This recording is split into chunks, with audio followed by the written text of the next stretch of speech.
gaan naar iemand die geboren is in Amerika, toen opgroeide in Italië, vervolgens verhuisde naar Londen. Nou, we zijn heel benieuwd waar ze nu uithangt. Ik heb het over schrijfster, vertaler en journalist Claudia Durastanti. En zij is hier niet. Zij is vooral op afstand, maar ze is in verbinding met ons om te vertellen over haar nieuwste autobiografische roman De Vreemdelinge. Ze gaat daarover praten met, in dit geval, interviewer Ninja Weijers, die u dan weer kent van romans zoals De Consequenties en Kamers, Antikamers. Ik geef het podium aan Ninja Weijers. Good evening, everybody back at home. Good evening, Claudia. I have the honor to speak for the next 30 minutes about Claudia Durastanti's amazing novel, De Vreemdelinge, La Straniera in Italian. It's, like Oscar already announced, it's a sprawling autobiographical novel that covers many, many subjects and places. It's about growing up between languages, cultures and countries. It's about being born in Brooklyn, New York, growing up in Basilicata, the very south of Italy. And it's also about being the child of two parents who are not only both deaf, but are also figures that are, well, you could say larger than life. Welcome, Claudia. It's really good to be here. Hi. It's good that you're there and that I'm here and that we share this digital space. What's here for you at the moment? Right now, hi Nina, thanks for doing this, and hi everyone. I'm in Rome. I changed 3 countries and 4 flats in the midst of the worst pandemic of the century. But right now, I've been in Rome for a while. I moved from London to New York, and now I'm here. I don't know how long for. And you're bound to home, to the flat you're in now. Yes, I'm rented, but everything feels like a parking lot right now. I mean, it's just this in-betweenness that keeps going on because I'm used to always having a ticket to go somewhere. And this is maybe the first time in my adult life that I actually have nothing booked. So I'll wait and see. Yeah. Well, it's. I'm glad to at least have this conversation at this point in time. Actually, your novel, it's nice that you're in Rome. Your novel starts in Rome as well. It starts with both of your parents. I'm saying your parents and your. This is a very autobiographical novel. I think we can. It's always hard to define, but I think in this case we can say the you in the me in the novel is very similar, maybe to the writer. Do you agree with that? Is that okay for you? Yeah. Yeah. I will. So it starts in Rome. Your parents meet, but it's actually you get 2 perspectives at once, and they're very different. So I was very curious. Those 2 stories about them meeting are very conflicting, and it feels like the whole novel goes on from there. Is that true? Was it a starting point for you? These very different stories. Yes, it was, because I've resisted to write this book for a very long time. I was aware since I started writing as a little girl that if I would tell how my parents met in their shared life, everybody would suddenly be attracted by certain facts, that they were deaf, that they were almost on the border of many things, that they moved here and there, that they were quite chaotic. So I wanted first to test my skills as a novelist and making up made up worlds. So I had this conflict about writing about my life. And I think that without my parents helping me out, I wouldn't have done it, because I was raised with my mother always saying she met my father in Rome, not so far from here in Trastevere. There was this handsome kid that wanted to jump, and she kind of pulled him out, and they were both deaf. I didn't really believe this story because it was, highly unreliable, and my mom is a very unreliable narrator. But I was a little girl, and I would buy it in a way. And so I always thought that he would go pick her up at school the next day, that she would feel her life was doomed, and that her path was, signed by this man that was, very feral and there was this strong attraction. And this was a myth for me. And you don't actually question myths. They just are there, you know, and the myth of a mother is even worse because you have the power of a mother, you have the power of a myth, and I would never deny it. Up until 4 years ago, I asked my father, how did you meet mother? And he said, oh, I saved her from an aggression here at Stazione Trastevere. And so all of a sudden I had a novel because I had two different points of view around the same fact. And this was very helpful because it helped me to get rid of the question of what is true as what is not. And the main voice in the book, which is mine, is not actually interested in this investigation to trust the mother, trust the father, or their conflicting views. I really wanted to get rid of that and to focus on their lives with a very novelistic approach. So this is very weird to label this book for me because I really wrote it as if it was a novel. Instead, in my previous fiction novels, I feel that I wrote about my father and my mother with different names, but with a sort of viscerality that was much more tense. And here, to me, they are more like characters in a novel. Yeah, so the fact that they are both kind of unreliable narrators made the decision for you that because you wrote three novels for the audience that's at home. You wrote 3 novels before that. They were more fictional, and now this is your first time that you stayed a bit closer, a lot closer to home, I think, with your own story. Yeah. It's interesting because this novel starts with 2 people saying that they saved each other's lives. Actually, they saved each other, and more towards the end of the novel, you talk about this idea of saving other people, and this idea that that we really are fond of all these stories in which people are saved, or are saved from themselves, or being made healthy again, or.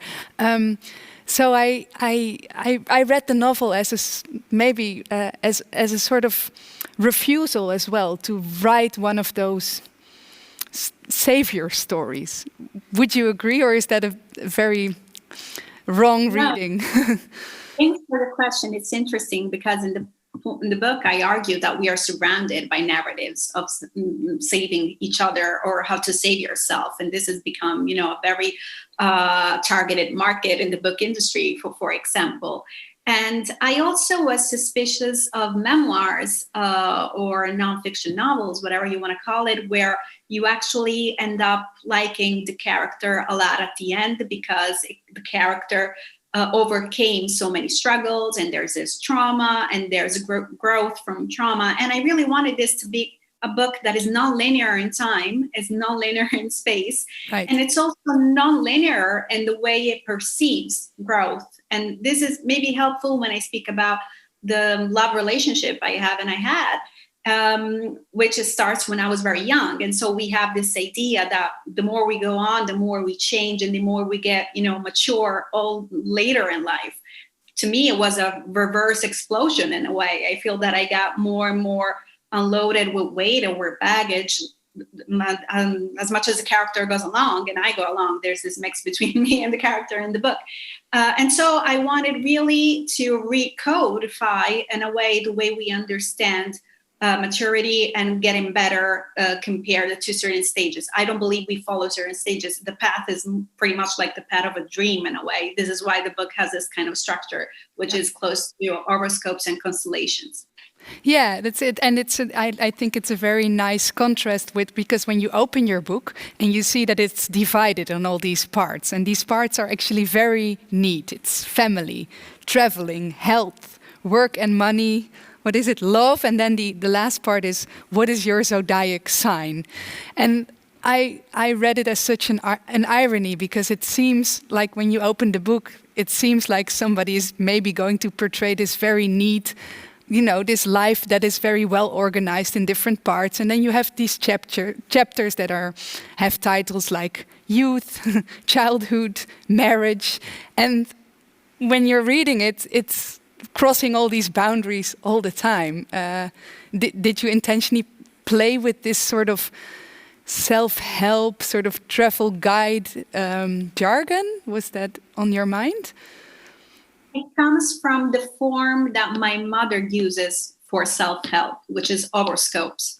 Right. So I was fascinated since there's this book, The Year of Magical Thinking by John Didion. And with my mother was the life of magical thinking, because I was surrounded by this mother that was constantly reading tarots, checking the horoscope, making her own stories about, what happened to you today according to the movement of the paths of planets and stars. And so being also deaf, I was fascinated in the way she would really believe into horoscopes. She wouldn't get the metaphors, the symbolism, everything was literal. So it had a strong impact on her life and on how her day would go. And I was very resistant to this. But since this book for me was also a book about my family lexicon, the intimacy of languages, what kind of language I spoke with my mother, it's very hard for me. I started writing when I was very young. I always loved literature, which is the realm, of giving a different meaning to things and hiding stuff beyond layers. Whereas with my mother, everything is on the surface. And so the horoscope is the most clean way one of the most clean way we can think about a life, because everything is neat, as you say. So you have family, you have travel, and inside, I wanted to put all these different layers to show how chaotic can be. And also, it was not always easy because, for example, there's a chapter in which I speak about my mom's relationship, and that's pretty dark magic with the internet. And so technology got such a strong impact on our lives. It did have this form of utopia and freedom for my mother because it made her overcome her disability in many ways. But so technology, where would I put it? And I put it in the chapter health. But I felt that that's not really right. Maybe horoscopes should have, since technology is taken such a tool and it's such a big part of our lives with notifications and everything, maybe technology should be a voice in an horoscope per se. So something didn't add up when I was drawing this map of what's a personal experience in a life. Right. You're talking about we're talking about your mother and how she's deaf, and of course also your father. Can you tell a little bit more about how this contrast works? Because you say, well, I got interested in literature from a very young age, and we read that in the book as well. And it seems like a form of resistance to this very literal language that your mother has, and this non-layered sort of language. Can you tell a little bit more about how you experience that with your mother, and why you think that? Why is it, for example, for a deaf person, why is language so different, or the experience of life? Yeah, of course. So first of all, I wanted to thank my translator in the Dutch version, Man and Smits. I can read it, but to me, I'm also a translator. And I think I define myself as a writer, but only later on I realized that since a very young age, I was translating constantly and shifting between two dimensions of language, the language my mom spoke at home and the language outside. And my mom and also my father's language was peculiar because the deaf community, of course, has sign language, which is very acknowledged, participated, and codified. But my parents, in an act, I would think of refusal and mutilation, and never taught me how to use sign language, and they didn't use it themselves. And this is why in the book I say I use a quote by Laurie Moore when she says, mutilation is a language as well. So all of a sudden I started to get more interest in what was the language that my mother actually spoke. And this happened through literature as well. There's this short story, Story of Your Life by Ted Chiang, where he explains the relationship between these linguists and aliens arriving on Earth, and on the film Arrival. Right. Yeah. So I thought about when I was a kid, my brother would say, oh, our parents are aliens. They're in disguise. They're pretending they're going to take over power. And so they're pretending to be deaf. There was also always this idea in my family that deaf was not so real. So they wouldn't accept the standards. And this was very ambiguous to me to embrace it. And so the starting point when I started thinking about language and intimacy with my mother and my father was to consider them aliens in a way. And so I asked myself, I always found them very intimidating people and scary for many reasons, but to what extent I tried really to understand them. And one beautiful thing that happened in which I was in the body of my mother was when I went to see this art show at the Guggenheim in New York by Doug Wheeler, and there's this anechoic chamber. It was an experience of pure silence. And it was scary because I could hear everything from my body, and I felt I was completely lost. And for a second, I was in the body of my mother. So I had to realize what kind of silence she was living in, what was the experience of silence. And so all my relationship with her was really shaped by this refusal to really listen and understand, and also try to find different ways, different approaches to language. I remember, for example, a lot of deaf people have struggled with irony. Right. Which is, has different shades to what you mean. And the first time my mother understood irony, I was a very ironic teenager, and I would do it as a form of transgression. My friends in school would do all kind of things. My form of transgression was being ironic at home. So the first time that your mother could not really understand you, right? Yeah, the first time she understood it, she was 50, and I was moved because, to me, the idea that she could suddenly, recognize a different meaning in something that was so literal was also helpful. And another dimension to it, I will say it briefly, is that being so literal, my parents struggle with metaphors and symbolism, but sometimes when I'm with them, they're not understanding metaphors. In a way, helps me to understand how powerful they can be, also how flat they can be. So actually, my writing today owes pretty much to their unconventional approach to language. Right, and so it's interesting because I think a lot of the story of your novel is it revolves a lot around this idea of refusal and refusing, like your parents refuse all the time. I think they also they don't want to speak this sign language, and you get the idea as a reader that they refuse to play a sort of a role of a sort of a standard disabled person, maybe that's their way. And then their daughter, of course, refuses them by having this, by reading, by writing, by having this really flowery language. And irony is, I think, a big part of it as well. But it's interesting because there are so many ways in which the people in the novel are really actually making very active attempts, I think, to not understand each other. But this novel really, as a whole, really speaks as a coming to not being healthy in the end, like not this classical story of progress and in the end you're there. But there's a big will, I think, to understand and to come closer, maybe to be more empathetic, maybe to one another. Is that would you agree with that? Or yes, I think empathy in the book is built through the acceptance of each singular person's approach to belonging or issues of identity in a way. So for me, I was pretty conservative as a little girl because I was in the midst of this family. I'm thinking my Italian-American family, and it didn't make any sense to me. It was like this very polyphonic, chaotic, and black market of language, I would call it. My grandma pretended she never learned American because it would be more useful, to be this Italian woman in a kitchen in Midtown pretending she doesn't understand English so she can take off responsibility for it. Then you had my mother, then you had my grandma's sister who moved to the States when she was 16. She didn't know English and she suddenly pretended she didn't know Italian. And I don't know how she coped with it, but there was this strong will to get rid of a former identity through not knowing the language.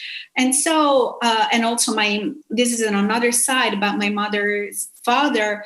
He had a deaf daughter and he would buy her constantly Walkmans or devices to hear music. So it felt to me that everybody was in denial in some sort of way, and that they were these romantic imposters. And what could I actually learn from them? And my mother was the greatest imposter of all because she was deaf. And when we moved to Italy, everybody thought she was not speaking so well, that she looked exotic, so she was a stranger. And my mom never said, no, I'm deaf. And she would, oh, I got away with it. I just look like a stranger.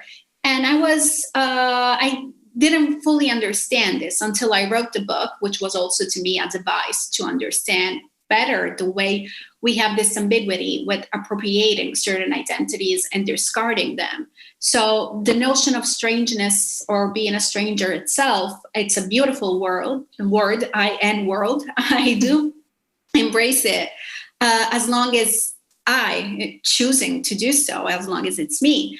But I've seen it turn very violent and be very humiliating and being very pushing people on the side when some people of my family and when my mother was labeled in that way.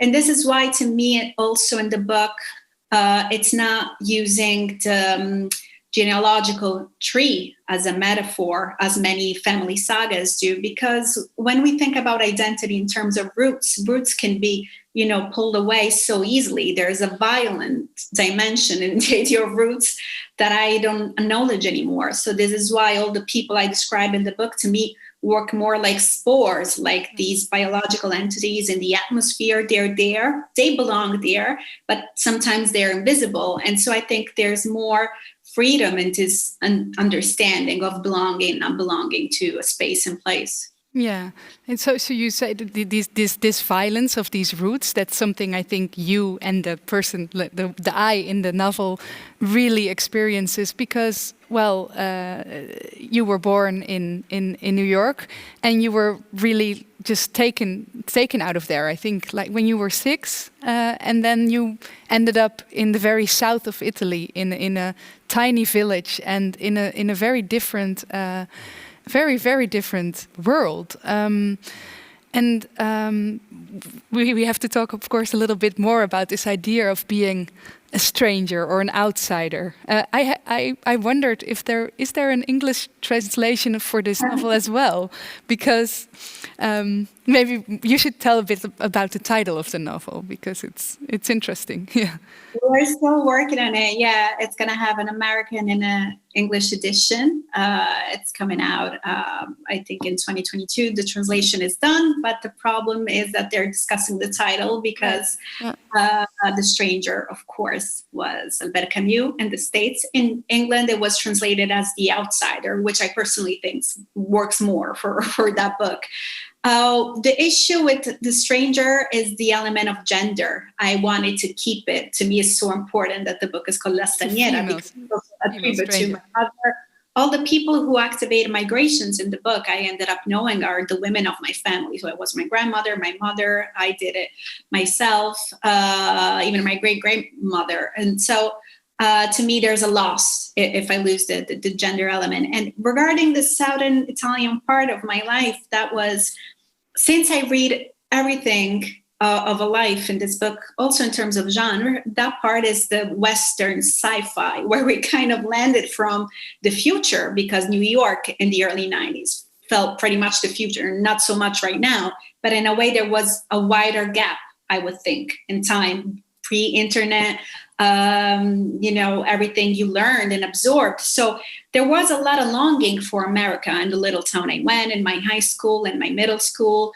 But it was difficult to explain that maybe sometimes the America that my friends longed for was more modern and epic than the America my family actually lived there. Because, when Italians migrated to America, like Irish people, everybody reinforces their own communities. So in a way, it felt like it was this, in Brooklyn and Bensonhurst, there's magnified version of a small village in southern Italy. My family hardly wanted to go to the city. I was pestering them all the time because I wanted to go to Manhattan. So in a way, to me, since a very young age, I realized that America, outside America, was much more stronger and desired and had all this tension around it compared to the experience itself. So this is why I felt that I was a Londoner way before I moved to London, in a way, because I kept obsessing about it. I love the music, I love the style, I love the subculture and the history and the stories I heard of it. So this was a sense of being not in line with certain passages on your life that I wanted to say, because I desired, and I was a full Londoner way before I went there. And when I went there, it just collapsed the whole project.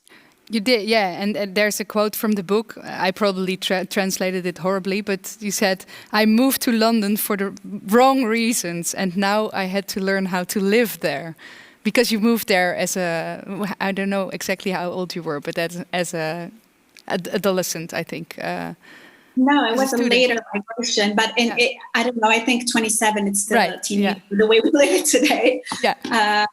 Yes, but it was moved. I was moved by nostalgia. Also, aside from love and following a partner, it was the idea I had of that city back 30 years before. So witnessing the certain kind of changes, and then in that chapter close to this quote, I say that to learn to live there, I had to unlearn empathy, because unfortunately the social and political project in England and the UK over the past 10 years was strongly marked by this idea that you have to unlearn empathy to survive. And then Brexit, of course, plays a big role in that too. I actually there's a live Q&A as well going on for the audience at home, and there's some questions they have to ask. So Jason wonders, do you feel more Italian or American during this US election? I feel very Italian in my approach to the American election, I must say. Of course, I had a say. I voted, and 4 years ago, I easily predicted that he was going to win. Also, on the basis of many Italian American people I knew who voted for him, which is very common. When you acquired certain rights, you suddenly want not other people to have your same rights. So this is true for I think you actually mention it in the novel as well, that you were one of the few people who predicted things like Brexit and Donald Trump. Also because your life was so used to you were so used to all these disasters happening all the time. And I thought that was a very interesting observation. Like it was already your mode of living to expect all these things that we now call bizarre. Yes, I think I call them sensors and that I have under my skin. And it was probably filtered through my experience with my family to not expecting the worst. It's something different. It's decoding the signs that would tell you that there's, a certain gathering of specific forces related also to nihilism and struggle. So it was very easy for me from a young age to understand where the struggle was and to know the impact it would have. And also, I think it helped me the fact that my family, my mother, didn't really have a strong political knowledge or organized thought. It was pretty much chaotic political thought. And I think that chaos helped me to read the present probably better in certain cases than people who had a more solidified and verifiable political upbringing and through books and textbooks and papers. Mine was always more mystical in a way. Well, and also maybe more rooted in a sort of reality. There's a very beautiful, I found it very great chapter actually that you write about class differences and poverty, the meaning of poverty, and also realizing when you are living in London that you belong to a certain class and in the south of Italy, and what kind of proletariat is that, and you really describe poverty, I think, in a very complex way in which, it's not only about having or not having money, but it's a whole way of life that you're truly familiar with. And that's, of course, something different than being familiar with something through textbooks. Yes, I really wanted to write about class, also to understand what do you become when you get out of your mother's house, which was not even proletarian or working class because she lived off of welfare, being disabled and not working. So I was raised in this small town community where poverty was very much diluted because it was this where the son of the doctor and the son of the farmer would kind of, the differences would be there but disappear easily.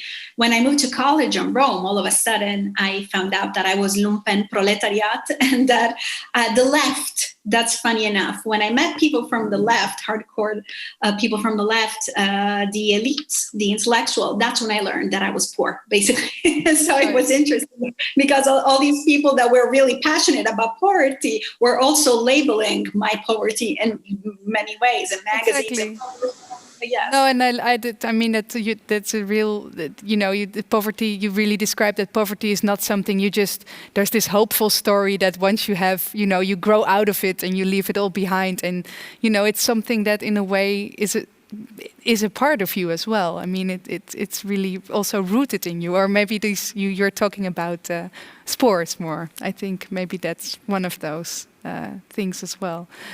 We have a few minutes left, and I still have also a question from Jenny.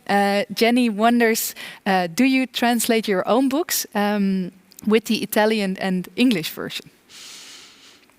No, it would be a never-ending process. So I had this amazing translator for the English version, Elizabeth Harris. I never really thought about doing it because in the way I write, the English, the Italian, and also the syntax and the way my mother taught me how to write and to speak, which still has some oddities to it. This is all blended in a unique, I think, mixture that makes me very different to separate the Italian in me, the English in me, and this other invisible language, like I like to call it. So I would be afraid that translating it, I will have constantly the override it, the instinct to override it, but also to edit it very much and to kind of get rid of these spurious elements that I think are peculiar of the way I write, because I think in 3 languages and then I write in 1, but it's a result of 3 ways of thinking. It would be a bit like being a hairdresser who cuts her own hair. That's probably also not such a good idea. But it was very clear for you then that like the fiction writing, the novel writing, that's very clear for you that happens in Italian. So it's even more complicated. My fiction is Italian. My nonfiction, I write it in English in my mind. And now more and more I'm writing nonfiction in English because I think the feelings, the way I use words and the way I orientate action and thoughts is very different. So I love the lyrical dimension of Italian. Of course, the prose can be very baroque and can be less dry to me. But when I write nonfiction and when I have to discover what I think, I prefer English. So these paths, it's like a garden of forking in paths. They're getting farther and farther away from each other. Yeah, interesting. Well, Claudia, I hate to say it, but we're apparently already 30 minutes further away. Thank you so much for joining us from your parking lot in Rome. I hope we all get to travel a little bit more anytime, somewhere in the future. Thank you very much. It was really nice, and I have to say that everybody should read this book. It's also very well. It's fabulously translated. The Dutch translator did a great job. So thank you very much, audience at home, for listening and being there and being not there at the same time. Hope to see you all at better times live as well. Thank you.